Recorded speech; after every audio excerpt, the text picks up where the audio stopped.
साथियों नमस्कार। आज हम मनोविज्ञान का एक नया टॉपिक ले रहे हैं, एरिक एरिक्सन का मनोसामाजिक सिद्धांत। जैसा आप हमारी स्लाइड पर देख पा रहे हो, इसके बहुत सारे क्वेश्चंस फर्स्ट ग्रेड में, सेकंड ग्रेड में और थर्ड ग्रेड में निरंतर रूप से पूछे जाते हैं। और ये एक क्या है, संज्ञानवादी सिद्धांत है सामाजिक विकास का। सामाजिक विज्ञान विकास का पहला संज्ञानवादी सिद्धांत है। सामाजिक विकास का सामाजिक विकास का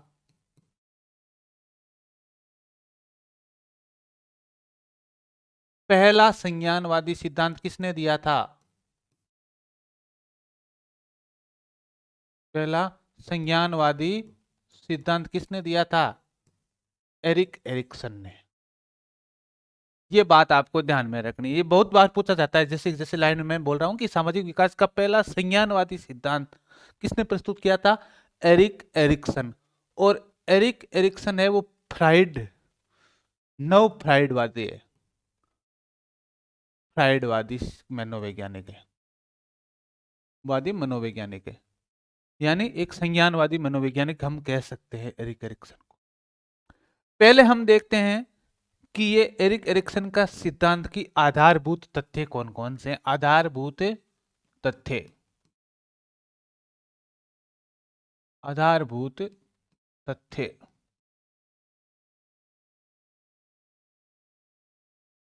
तो इसमें आपको ध्यान रखना है, यह सिद्धांत यह सिद्धांत सामाजिक विकास का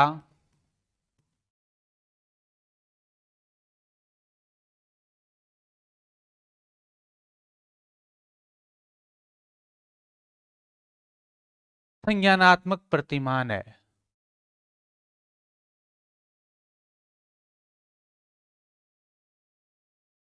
प्रतिमान है।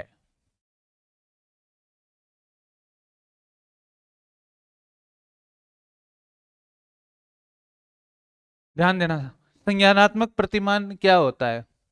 जब सामाजिक विकास का अभिप्राय होता है, सामाजिक विकास क्या होता है? किसी से संबंध स्थापित करना, किसी से जुड़ना या किसी से घुलना मिलना, ये सामान्य भाषा है सामाजिक विकास की। और इसमें जो सबसे पहले काम होता है, किसी संबंध करते हैं या जुड़ते हैं या घुलते मिलते हैं, तो इसमें पहली सीढ़ी होती है सामाजिक विकास की। पहली सीढ़ी होती है संपर्क। संपर्क और सामाजिक विकास का दायरा है वो धीरे धीरे आयु के साथ में बढ़ता जाता है, या संपर्क है वो लोगों से, अधिक लोगों से बढ़ते जाते हैं। जैसे मान लिया जाए, आप जब घर परिवार में रहते थे तो आपका संपर्क बहुत से कम लोगों से या मुट्ठी भर लोगों से था। माता पिता है, चाचा चाची है, मामा मामी है, नाना नानी है, इनसे आपका संपर्क होगा, या कोई पड़ोसी एक आधे। लेकिन जैसे आप स्कूल में गए तो आपका क्या हुआ? संपर्क का दायरा बढ़ा। जैसे ही आप कॉलेज में गए तो आपका क्या बढ़ गया? संपर्क का दायरा, होकानूत ज्यादा होगी। तो ऐसे ऐसे संपर्क हमारा लगातार क्या रहता है? बढ़ता रहता है। और जब भी हम किसी व्यक्ति से संपर्क बनाते हैं, सामाजिक विकास की पहली सीढ़ी होती है संपर्क।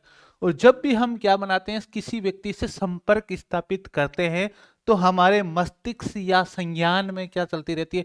बहुत सारी क्रियाएं चलती रहती है। और इन क्रियाओं में किस तरीके से बदलाव आता है आयु के साथ में, ये बताया था किसने सबसे पहले? एरिक एरिक्सन नामक मनोवैज्ञानिक ने। अब ध्यान देना,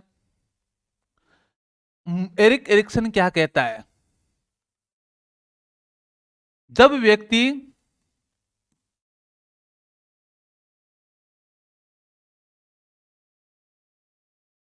सामाजिक विकास होता है, जब व्यक्ति का सामाजिक विकास होता है,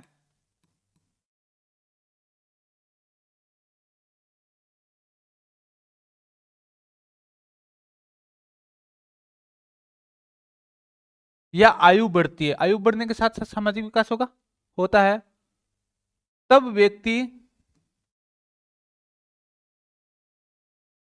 तब व्यक्ति बहुत सारी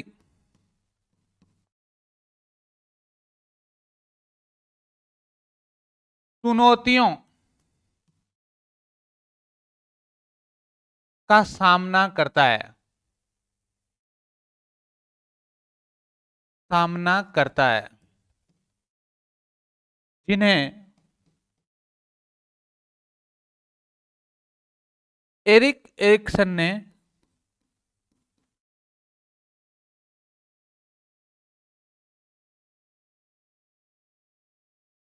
जीवन संकट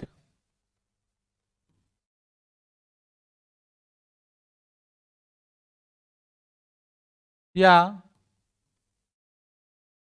जीवन द्वंद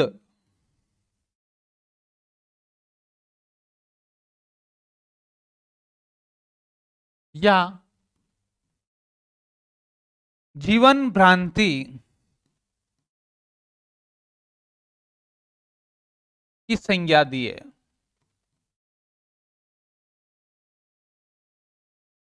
बहुत बार क्वेश्चंस आते हैं सर यहां से, और यहां से क्वेश्चन आने का कारण है कि जीवन संकट, जीवन द्वंद या जीवन भ्रांति या अहम भ्रांति का संप्रत्यय किसने दिया था? एरिक एरिक्सन ने। जब चुनौतियों का सामना करता है तो व्यक्ति इसमें उलझा रहता है कि क्या करूं क्या न करूं, और यही होता है द्वंद्व या यही होता है संकट या लाइफ क्राइसिस से गुजरता है। और इन लाइफ क्राइसिस पर यदि अच्छे से पार पा लेता है तो व्यक्ति के अंदर क्या होती है? एक विशिष्ट प्रकार की शक्ति या अहम शक्ति विकसित होती है। यदि वो चुनौतियों पर व्यक्ति अपने जीवन काल में इन चुनौतियों से, अगला क्या कहता है, यदि व्यक्ति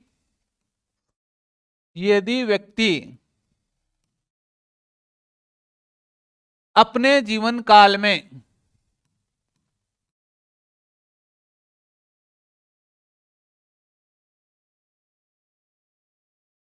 या सामाजिक विकास के दौरान इन जीवन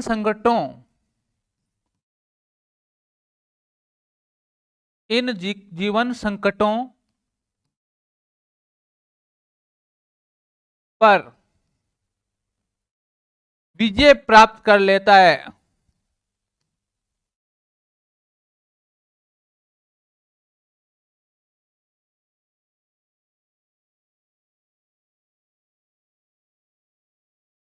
तो व्यक्ति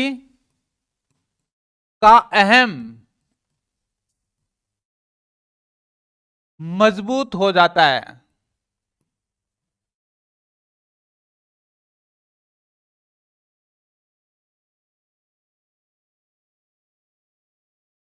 अर्थात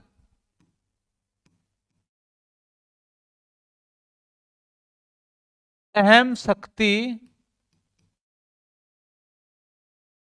की प्राप्ति होती है।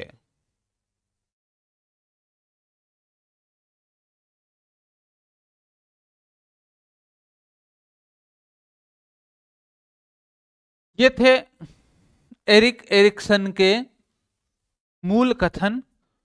अब एरिक एरिक्सन क्या कहता है? व्यक्ति का मनोसामाजिक विकास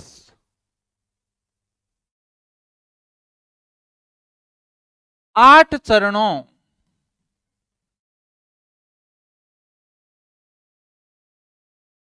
से गुजरकर होता है।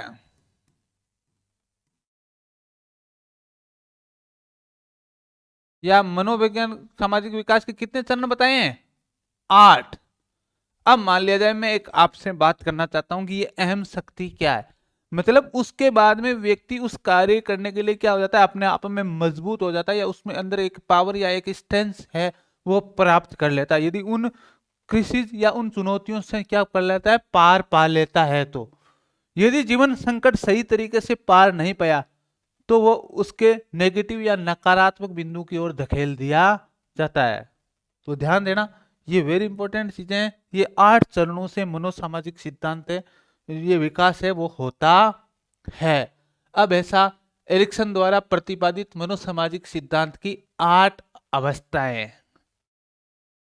ध्यान देना, अवस्था 1 जिसको एरिक एरिक्सन ने नाम दिया है शेषवावस्था। क्या नाम दिया है? शेषवावस्था, जिसको हम फ्राइड के अनुसार नाम दे सकते हैं मुख्य संवेदी अवस्था, ओरल सेंसरी स्टेज। जिसने फ्राइड का मनोवैज्ञानिक सिद्धांत नहीं पढ़ा है वो पढ़ सकते हैं, हमारा वीडियो है वहां पर। और इसकी अनुमानित आयु, एस्टिमेट एज है, वो होती है जन्म से 1 साल तक। वेरी इंपॉर्टेंट, जन्म से 1 साल तक। अब ध्यान देना, इस दौरान जीवन संकट या अहम संक्रांति या ईगो क्राइसिस या लाइफ क्राइसिस होता है, वो होता है विश्वास बनाम अविश्वास। ध्यान देना, इसको बोल सकते हैं आस्था बनाम अनास्था।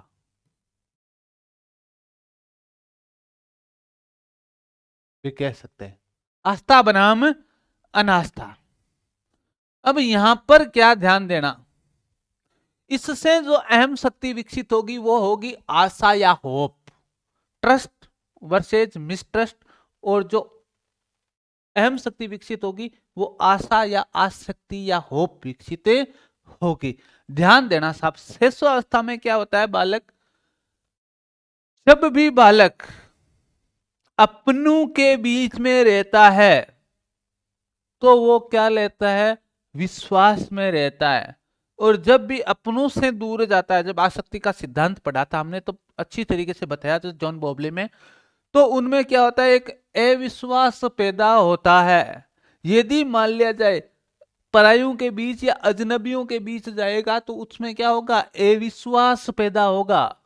और अविश्वास मतलब किसके लिए अविश्वास पैदा होगा, अपने जीवन संकट को लेकर के अविश्वास पैदा होगा। जब अपनों के आसपास इर्द गिर्द घूमता रहता है तो बालक क्या होता है, बालक का क्या होता है, विश्वास जागृत रहता है कि मैं जीवन में क्या हूं, पूर्णतः सुरक्षित हूं।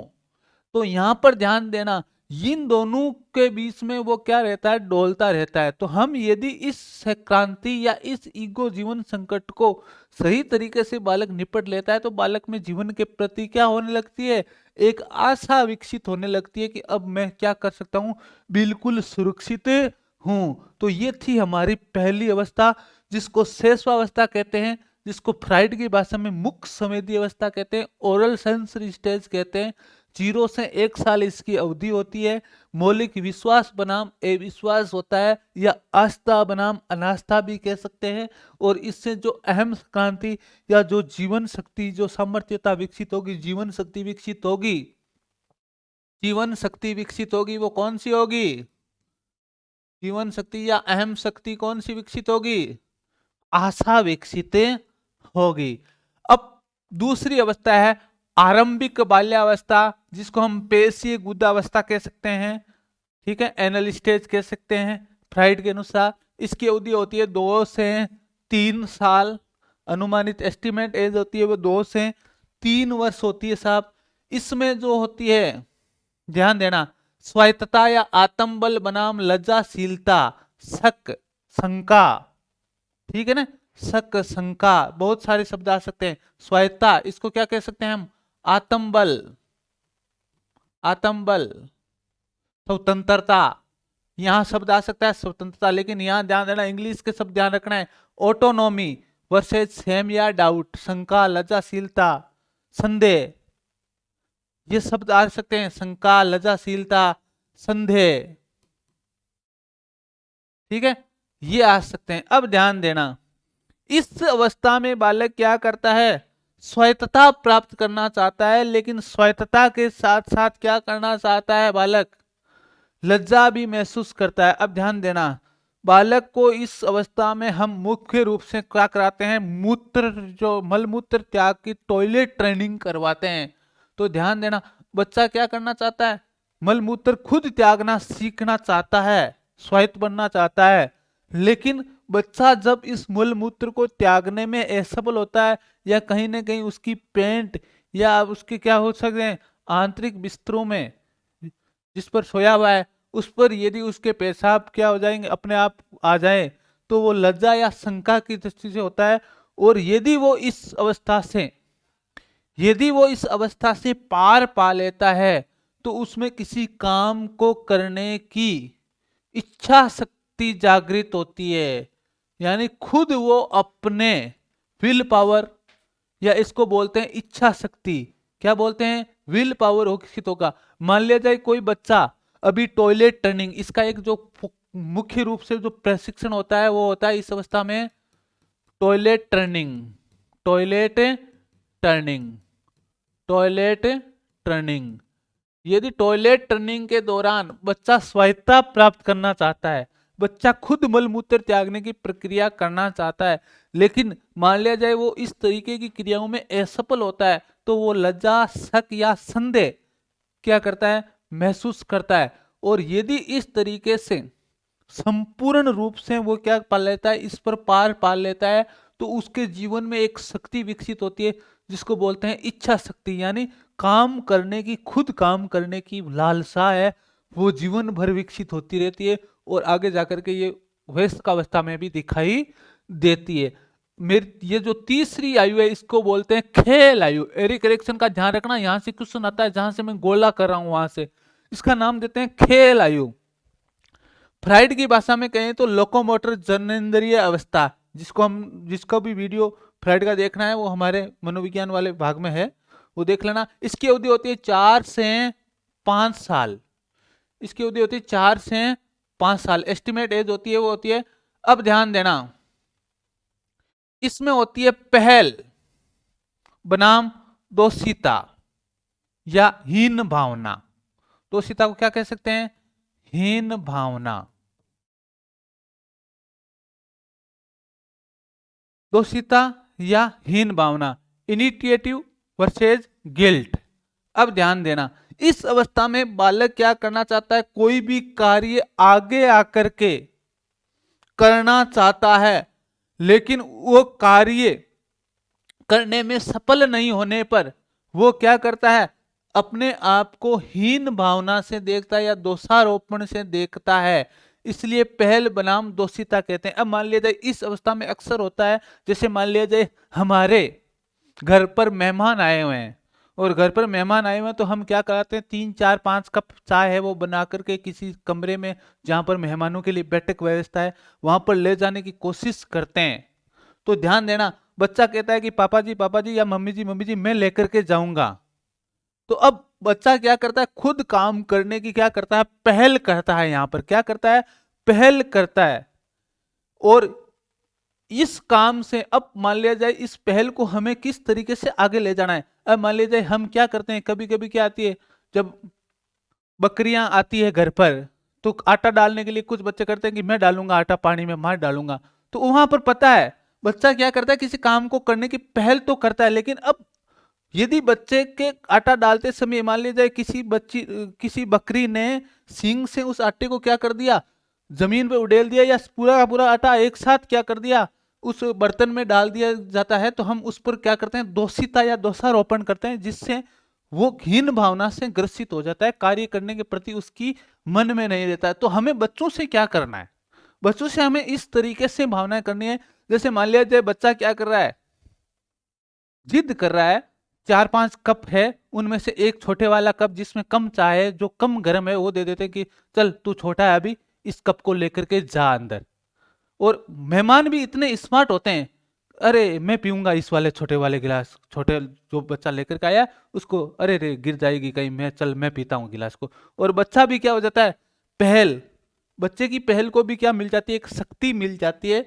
और अब ध्यान देना, और बार बार मेहमान है, बार बार जो बच्चे हैं, जो जो परिवारजन है, वो उसको दोषिता या गिल्ट की भावना से भी महसूस नहीं होने देंगे। अब मान लिया जाए जब हम बकरियां आती है तो पानी में आटा डालते हैं, तब हम क्या कहते हैं कि चलो हम दोनों साथ मिल करके डालते हैं आटा। तो बच्चों में क्या हो जाती है, एक पहल या इनिशिएटिव की भावना, पहल शक्ति विकसित हो जाती है, जिसमें बच्चे क्या करते हैं, रुचि लेकर के काम में जुड़ना शुरू कर देते हैं। और इससे ध्यान देना, इससे बच्चे को क्या होता है, उद्देश्य की प्राप्ति होती है। बच्चों को उद्देश्य की प्राप्ति ये होती है कि बच्चा को ये ज्ञान हो जाता है कि बच्चों में जो जीवन शक्ति आती है वो उद्देश्य की प्राप्ति होती है, कि कौन सा कार्य मेरे शक्ति में है या कौन सा कार्य मेरी शक्ति से बाहर है। तो ये ज्ञान है वो बच्चों को यहां से शुरू हो जाता है। अब ध्यान देना, अगली आयु है वो है स्कूल आयु या अव्यक्ता अवस्था, जिसको बोलते हैं हम सुषुप्त अवस्था या प्रसुप्त अवस्था फ्राइड की भाषा में। इसको बोलते हैं स्कूल एज। और यहां से बहुत बार क्वेश्चन आता है, ऐसा अभी सेकंड ग्रेड में यहां से क्वेश्चन आया था। स्कूल आयु कहां से कहां तक होती है? 6 से 12 वर्ष। परिश्रम बनाम हीनता, उद्यम उद्यम बनाम हीनता, उद्यम बनाम हीनता। बच्चा परिश्रमी बनता है इस स्टेज में। इंडस्ट्री यानी उद्यम करता है, कुछ न कुछ करता रहता है बच्चा। और बच्चा, ध्यान देना, यहां पर उसकी जो कार्यशैली है उसको यदि अध्यापक या परिवारजन सही तरीके से नहीं पहचान पाते हैं तो बच्चे किस मनोग्रंथि में चले जाते हैं? हीनता मनोग्रंथि से ग्रसित हो जाते हैं। अब ध्यान देना, उद्यम या परिश्रमी होना, यहां से क्या करते हैं बच्चे? स्कूल में क्या करते हैं बच्चे? अक्सर अपने टीचर्स के कहे हुए काम को बिल्कुल परिश्रम से करते हैं या उद्यम करते हैं या उसमें रत रहते हैं बच्चे। लेकिन मान लिया जाए जब भी बच्चे ने क्या कर दिया, उस काम के अंदर कुछ नकारात्मकता डाल दी, तो वो बच्चे को जिस प्रकार से हम डांटेंगे, किस प्रकार का पुनर्बलन देंगे? नकारात्मक पुनर्बलन देंगे। तो बच्चों की उस कार्य करने से क्या हो जाएगी? इच्छा है वो दूर हो जाएगी। बच्चों की इस कार्य करने से इच्छा नहीं रहेगी। यदि हम मान लिया जाए बच्चा परिश्रमी या उद्यमी हो रहा है और बच्चे को हम क्या कर रहे हैं, वहां पर क्या कर रहे हैं, सही तरीके से हम क्या कर रहे हैं, बच्चे का मार्गांतीकरण कर रहे हैं, मार्गांतीकरण या उदात्तीकरण कर रहे हैं। बच्चा मान लिया जाए किसी कार्य के अंदर परिश्रम कर रहा है और बच्चा क्या कर रहा है, ट्रैक से हट रहा है, तो बच्चे को सही दिशा में लाने के लिए हम क्या करेंगे? एक फैसिलिटर की भांति काम में करेंगे कि ऐसा नहीं करना है, ऐसा करना है। मान लिया जाए किसी वृक्षारोपण कार्यक्रम चल रहा था स्कूल में और किसी बालक को क्या दे दिया? गड्ढे खोदने का काम दे दिया कि चलो इस खुरपी से काटते हैं। और बच्चे ने क्या किया? नए गड्ढे खोदने के बजाय जो पुराने पेड़ों की जड़ें हैं उनको भी काटना शुरू कर दिया। तो यहां पर हमें क्या करना है? बच्चे की जो परिश्रम है उसको हमें क्या करना है? मार्गांतीकरण करना है, सही दिशा में मोड़ना है।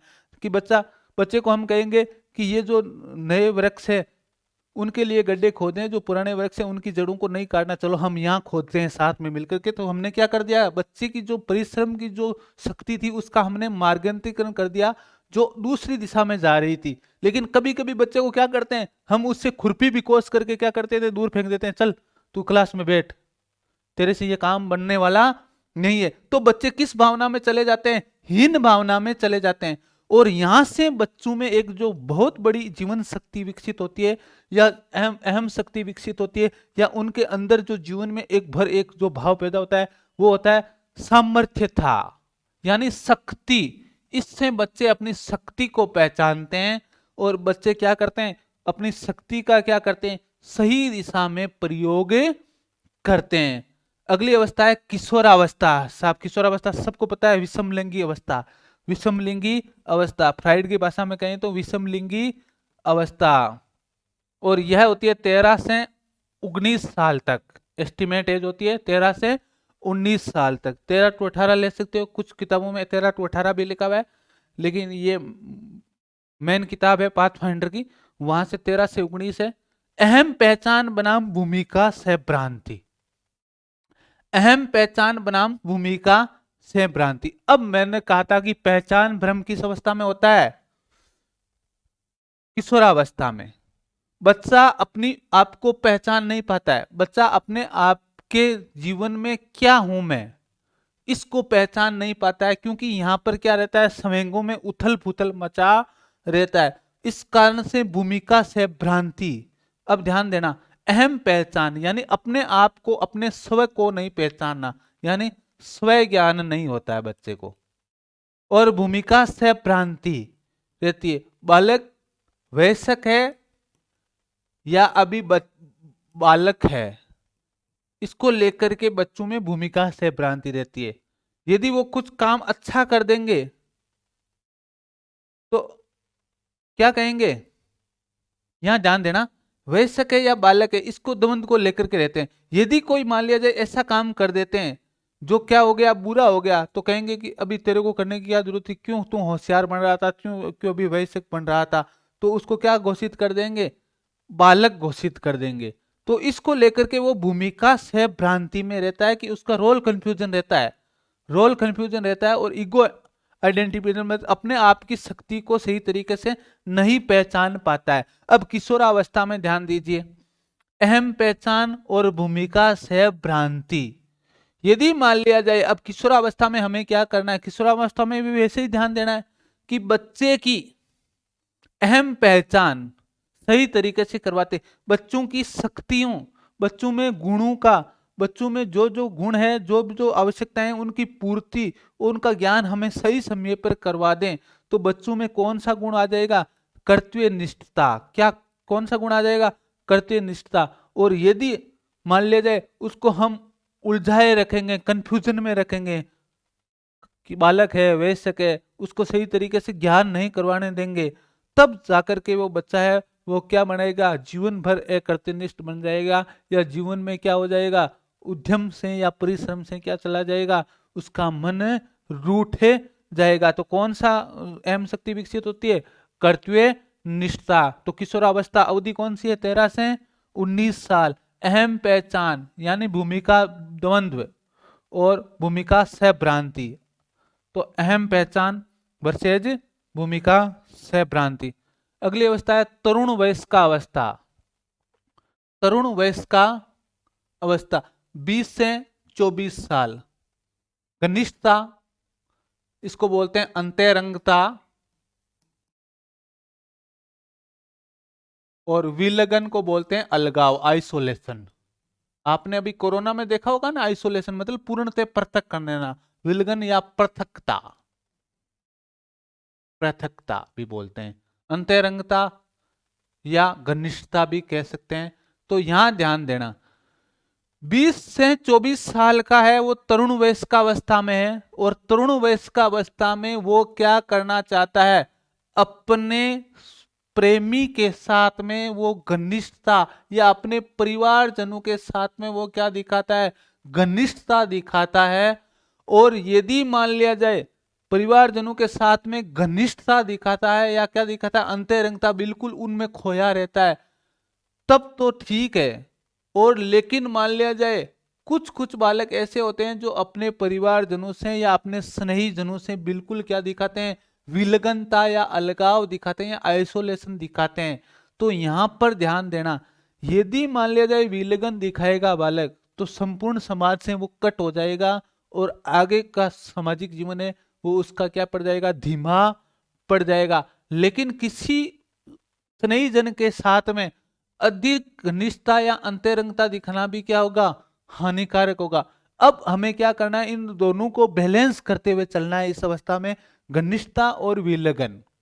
मतलब पत्नी से बात करनी है तो कब करनी है, और मां से बात करनी है तो कब करनी है। अब कुछ कुछ बच्चे ऐसे होते हैं जो तरुण वयस्क अवस्था में बिल्कुल क्या रहते हैं, अपनी पत्नियों के चिपके रहते हैं, जिससे मां से क्या हो जाता है, विलगन हो जाता है। और इसी कारण से क्या होता है, प्यार नामक अहम शक्ति है या जीवन शक्ति है वो कभी भी विकसित नहीं होती, क्योंकि आपका पत्नी से तो प्रेम बढ़ गया, लेकिन मां से जो वास्तविक प्रेम होना चाहिए था वो क्या हो गया, दूर हो गया। तो घनिष्ठता और विलगनता में आपको क्या करना है, ध्यान देना है।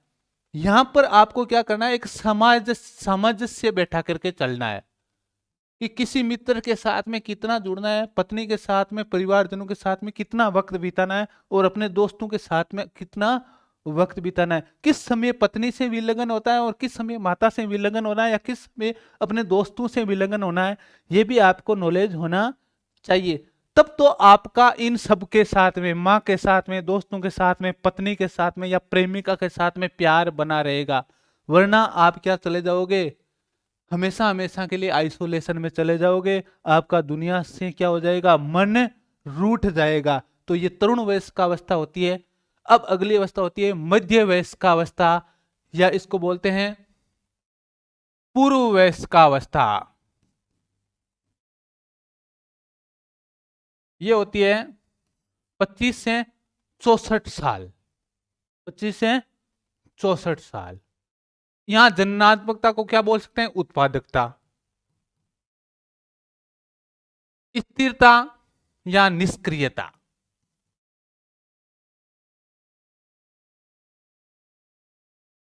अब यहां ध्यान देना साहब, बहुत इंपॉर्टेंट होती है। उत्पादकता किसको बोलते हैं? यानी कमाना। इस अवस्था में व्यक्ति क्या सोचता है कि मैं बहुत बड़ा धन अर्जन करूं या उत्पादन करूं।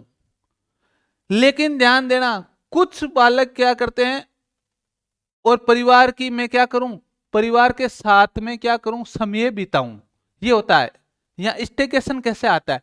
अब मान लिया जाए कुछ परिवारों के अंदर क्या होता है, जनात्मकता या उत्पादकता होने के बावजूद भी कुछ परिवारजनों के अंदर क्या हो जाता है, स्थिरता या निष्क्रियता आ जाती है।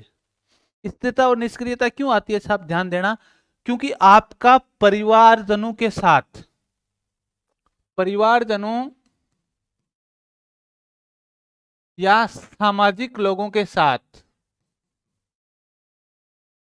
सामाजिक लोगों के साथ आपके संबंध है वो ठीक नहीं है,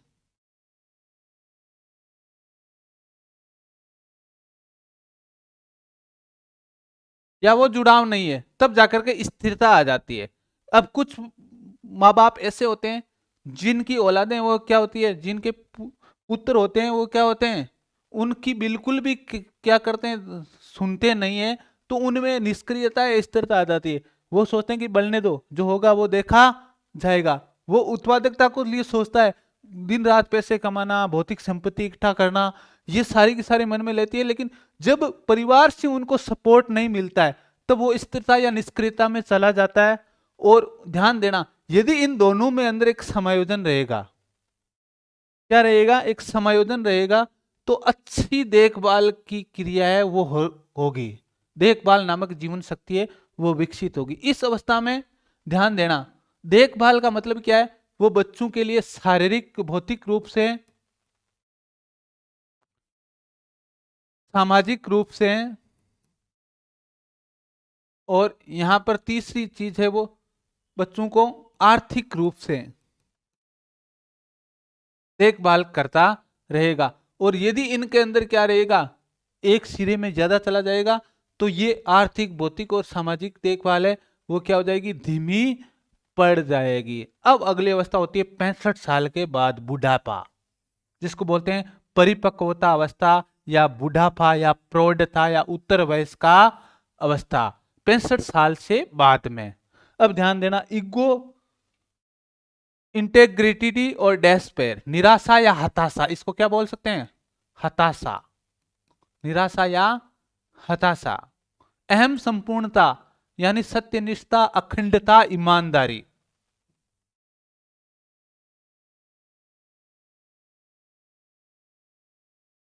अब ध्यान देना, यहां पर जो होता है, ये काल होता है वो होता है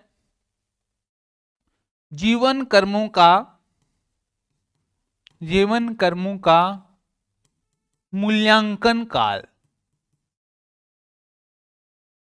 ये वो काल होता है वो जीवन कर्मों का मूल्यांकन काल का है। किसको?